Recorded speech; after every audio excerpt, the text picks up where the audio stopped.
J'ai fait plus de 58% de mon capital en seulement une journée de trading et je vais vous montrer les trades qui m'ont permis de prendre cela. Déjà, dans un premier temps, il faut comprendre quoi? Il faut comprendre que moi, je risque 2% par position, d'accord? Donc, on est environ à 30 R, d'accord?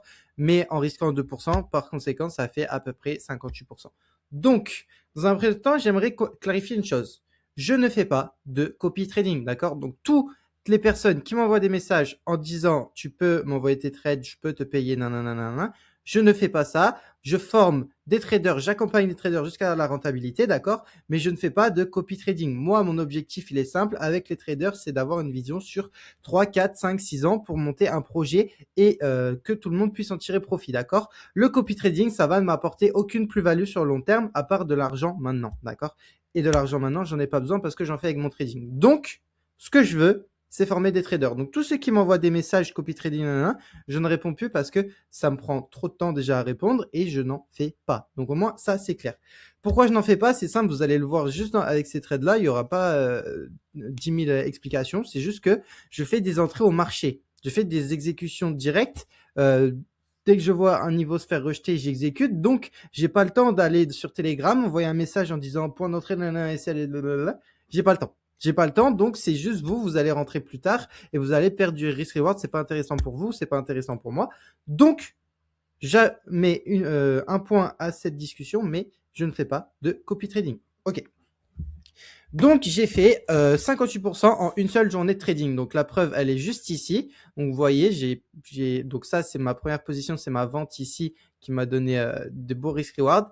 Et j'ai aussi l'achat ici qui a été pris comme juste là. Donc, je me suis payé là à peu près à 14 R et là, je me suis payé à peu près à 17 R. Donc, voilà. Donc, let's go. Je vais vous expliquer mon schéma de pensée, comment j'ai pensé et comment vous aurez pu capitaliser dessus. Donc, cette vidéo, ça fait 2 fois que je la refais parce que le son, il marchait pas. D'ailleurs, j'espère là, il est en train de marcher. Du coup, il y a déjà les markups, mais c'est pas grave, je vais vous faire les explications avec les markups. Ok, donc on commence sur le premier trade. Donc, le premier trade, c'est simple. Qu'est-ce qu'on voit? Qu'est-ce qu'on voit? On voit que le prix était clairement en train de faire entrer des acteurs à l'achat. Pourquoi? Là, on a une structure à la hausse, on vient fake boss. Donc là, on n'a plus aucun intérêt à venir chercher ce niveau. Ah oui, petit aparté, si vous n'êtes pas familier avec les concepts de liquidité, je vous invite à tout simplement aller voir mon guide de 1 heure sur la liquidité. J'en ai fait une sur cette chaîne YouTube. Ça s'appelle Guide de liquidité en 2026. Parce que là, forcément, ça va parler de liquidité. Donc, si vous n'êtes pas familier avec ça, allez tout simplement voir cette vidéo. D'accord? Pour le reste, on continue. Donc là, il n'y avait plus d'argent. Pourquoi? Parce qu'on a eu notre fake boss. Là, on avait tout le monde qui vendait. Hop, hop, hop. OK. Le prix fait quoi? On voit que là, en fait, on avait vraiment énormément de vendeurs. Vous êtes d'accord avec moi? On avait énormément de vendeurs. On a des plus bas, de plus bas, des plus bas, des plus bas, des plus bas. Et donc, quand le prix vient ici faire un speed, d'accord, il vient sortir tous les acteurs qui venaient vendre. Et donc, tout le monde voulait acheter. Tout le monde voulait acheter. Hop, hop, hop. Et qu'est-ce qu'on vient faire? On vient retracer, revenir à l'origine et redonner du speed en cassant la structure à la hausse. Donc, tous les acteurs pensent qu'on est haussier. Tout le monde pense qu'on est haussier parce qu'on respecte les zones d'order block et on casse les structures à la hausse. Donc, c'est comme vous, hein. Quand vous voyez quelque chose comme ça, vous vous dites pas je vais chercher des ventes. D'accord? C'est exactement ce qui s'est passé là. Tout le monde pensait qu'on était acheteur. Et donc, moi, quand j'ai vu que là, le prix avait speed, donc sorti tous les sellers qui se plaçaient ici et conforté tous les acteurs à l'achat, on avait donc notre fake boss. Notre fake boss, c'est notre BOS qui fait croire aux acteurs qu'on part à la hausse, alors qu'en fait, on va juste partir à la baisse, récupérer leur SL. Donc moi, j'ai vu le fake boss ici, et donc j'ai vu que ce niveau-là, il y avait plus d'argent. Et pourquoi je me suis dit qu'on allait aller chercher du coup des niveaux plus bas? Parce que du coup, tout le monde voulait acheter, mais c'est surtout que on a du low resistance ici. Et on sait, le low resistance, ça se fait combler intégralement. En plus, si on prend les concepts d'équilibre, vous savez, le marché se déplace de 3 façons: efficience, équilibre, liquidité. Là, si on prend le niveau d'équilibre, on voit qu'il est en extrême discount, pardon. Premium, pardon, je vais y arriver. Il est en extrême premium. Et donc, on peut vendre parce qu'on a ce niveau à venir récupérer. Donc moi, je suis parti dans cette optique-là que je pouvais vendre. Donc, je suis allé en M5 et j'ai maintenant identifié mes liquidités. Mes liquidités qui étaient vraiment, pour le coup, très claires. Et là, il n'y avait vraiment pas besoin de se prendre la tête. C'était vraiment très, très clair. Donc, on a une cassure qui vient se faire ici, via le shosh. Donc, les acteurs, ils voient shosh. Donc, ils veulent vendre. Ils veulent vendre où? Dans la dernière zone d'order block, qui est ce niveau-là. Donc, on a des SL au-dessus de ce niveau. Vous êtes d'accord avec moi? OK. Le prix crée une structure sans aucun momentum. OK. Donc là, on voit qu'en fait, on fait juste entrer la liquidité parce qu'il n'y a aucun momentum, il n'y a aucun speed. Donc on fait entrer la liquidité, on part à la baisse, hop. Donc les BO qui se placent parce qu'on a une cassure de structure. Là, on a les traders d'order block qui se placent parce qu'on revient réagir dans l'order block. On a les BO qui se placent, on a les break and retest. Donc en fait, là, on a tous les acteurs. Là, on a encore les BO. Donc là, en fait, on a encore tous les acteurs. On a tous les acteurs, mais on a aussi les acteurs à l'achat. Pourquoi? Parce que là, on a une zone de trap, on a une zone d'order block, du coup, qui vient créer une réaction, deux réactions. Et donc, quand on a des réactions dans les zones de trap, ce sont des zones de liquidité où il y a de l'argent. Donc, en fait, là, on ne pouvait rien faire. On ne pouvait pas acheter, on ne pouvait pas vendre. Pourquoi? Parce que je vous le rappelle, le marché, c'est un zero-sum game, d'accord? Donc, on a des acteurs à l'achat, on a des acteurs en vente. Pour qu'il y ait un gagnant, il y a un perdant, d'accord? Donc, pardon, j'ai une notification. Quand il y a un gagnant, il y a un perdant, il y a des acheteurs, il y a des vendeurs. Donc, nous, on peut aller trader que quand il y a des déséquilibres, c'est-à-dire beaucoup plus d'acheteurs que de vendeurs, parce qu'on sait que du coup, on va aller chercher ce rééquilibrage pour faire perdre la masse, parce que la masse perd, on se rappelle, 90% des traders perdent sur le marché, tandis que 10% gagnent. Donc, quand on voit ça, là, on a une balance équilibrée, donc on ne peut pas agir, d'accord? Par contre, quand là, le prix vient faire un speed, donc ça, pareil, un speed, c'est ce qui va nous permettre d'exécuter, parce qu'en fait, le speed, ça vient manipuler, inquiéter et conforter tout le monde plutôt. Pourquoi? Parce que là, vous avez un speed à la hausse, donc ces fortes bougies haussières qui cassent une structure ici, on voit via le fake boss, va faire croire en fait à tout le monde qu'on part à la hausse. Tout le monde se dit, ok, là c'est bon, on part à la hausse, le prix il nous montre une vraie cassure avec de l'impulsion et tout, du momentum, ça y est, on va partir à l'achat. Sauf que nous, on comprend que c'était notre fake boss qui vient juste récupérer les SL des acteurs qui vendaient. Pourquoi ces SL-là se sont déplacés ici? Parce que eux, ils sont comme vous, je vous le rappelle, ils trail stop, d'accord? Ils trail stop et ils déplacent leur SL. Quand ils voient une cassure de structure là, une deuxième cassure de structure là, bon ils vont pas laisser leur SL ici. Ce serait complètement con, ils perdraient de l'argent. Donc ils vont trail stop, ils vont trail stop à la prochaine cassure de structure qui est ce niveau-là, où là ils seront même en dessous de leur BE, pardon, un minimum de draw-up. Donc c'est pour ça qu'ils trail stop ici. Et donc là, quand le prix vient speed ici, tout le monde se dit ok, on achète et on vend pas. Du coup, notre balance, elle se retrouve comment? Vu qu'on vient récupérer les vendeurs, hop, vu qu'on vient récupérer les vendeurs ici et qu'on vient conforter les acteurs, on a tout le monde qui achète, d'accord? Donc les buyers ici, et on a personne qui vend. Et donc nous, on va pouvoir vendre pour aller rééquilibrer la balance et avoir une balance qui se situe comme ceci, avec les sellers et les buyers. Ok, donc moi du coup, mon fake boss m'indique mon déséquilibre de la balance. En plus de ça, on revient dans un internal qui a un fair value gap. Donc j'ai mon modèle 10.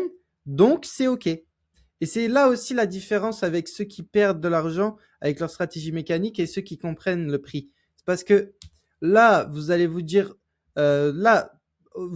ok, enfin, surtout ceux qui tradent selon SMC, Asian High, on peut chercher le reversal, Asia Low, on peut chercher le reversal, sauf qu'en fait, ça dépend.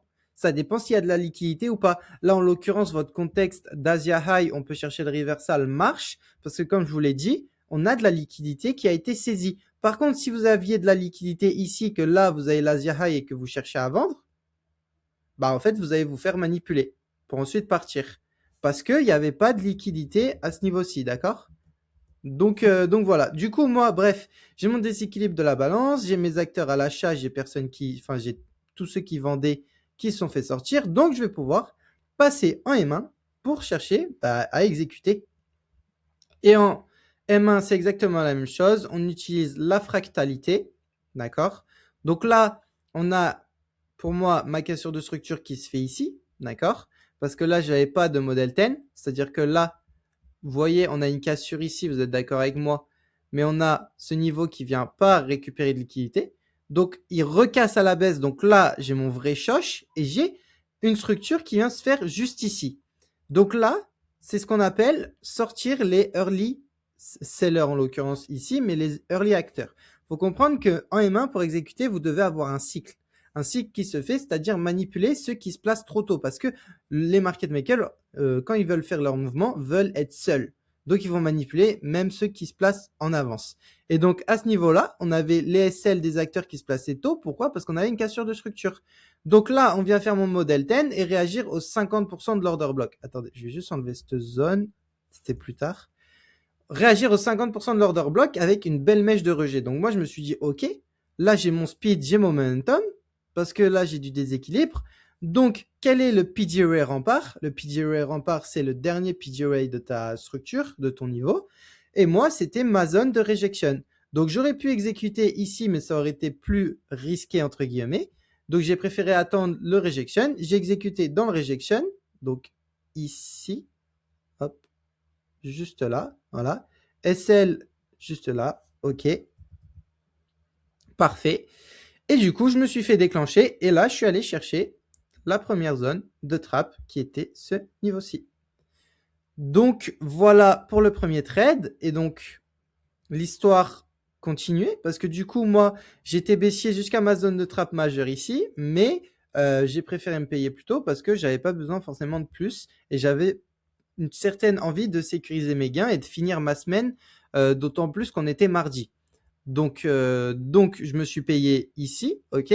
Mais maintenant, j'ai pas stoppé entre guillemets ma réflexion, dans le sens où là, du coup, j'ai plus d'argent. Donc, je vois que tous les niveaux d'argent, hop, là où il y a tout le monde qui achète, c'est ce niveau-là. Pourquoi?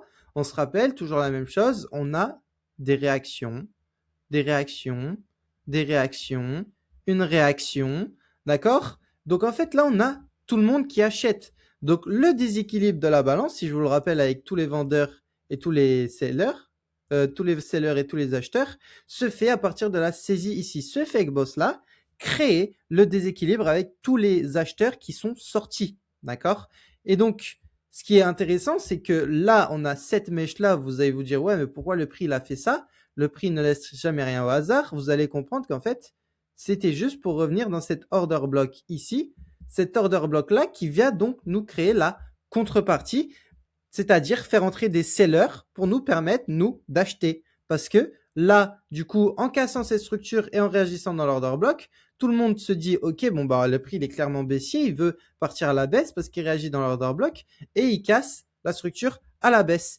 Donc, moi, je comprends que là, il crée donc ma contrepartie, c'est ce qu'on appelle la contrepartie, et que donc, tous ceux qui se plaçaient en vente ici, vu qu'on avait la cassure de structure, se sont mis à BE, d'accord, au minima, à ici, hop, dans la zone, là. Donc la target, c'était celle-ci. Et donc moi, j'ai ma saisie, toujours la même chose, toujours ce que je vous répète depuis le début de la vidéo, du speed. Le speed, c'est quoi? C'est ce qui permet de manipuler et de conforter tout le monde. Donc là, c'est une grosse bougie impulsive à la baisse. Tout le monde se dit, OK, bah, le prix, il va partir à la baisse parce que là, on a du momentum à la baisse et donc il nous montre son envie de partir à la baisse. Sauf que non. Nous, on comprend que c'est juste pour faire conforter tout le monde et manipuler tout le monde. Et donc, je passe en M1. Là, alors c'est un peu tricky, d'accord? Ça, c'est un peu plus avec l'expérience. Mon point d'entrée, là, c'est... en gros, déjà, je me suis fait BE, je crois que je me suis fait BE juste avant.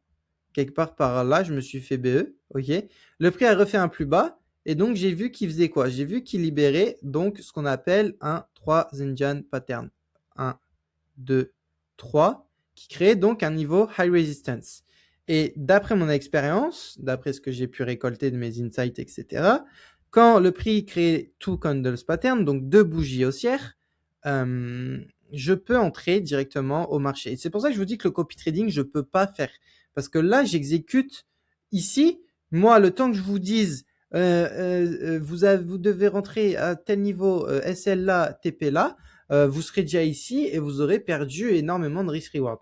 Donc, c'est pour ça que je peux pas. Mais bref, tout ça pour dire que là, j'ai vu une bougie englobante, sweep and close, qui englobait la précédente. J'ai vu cette bougie-là qui rejetait le niveau, d'accord?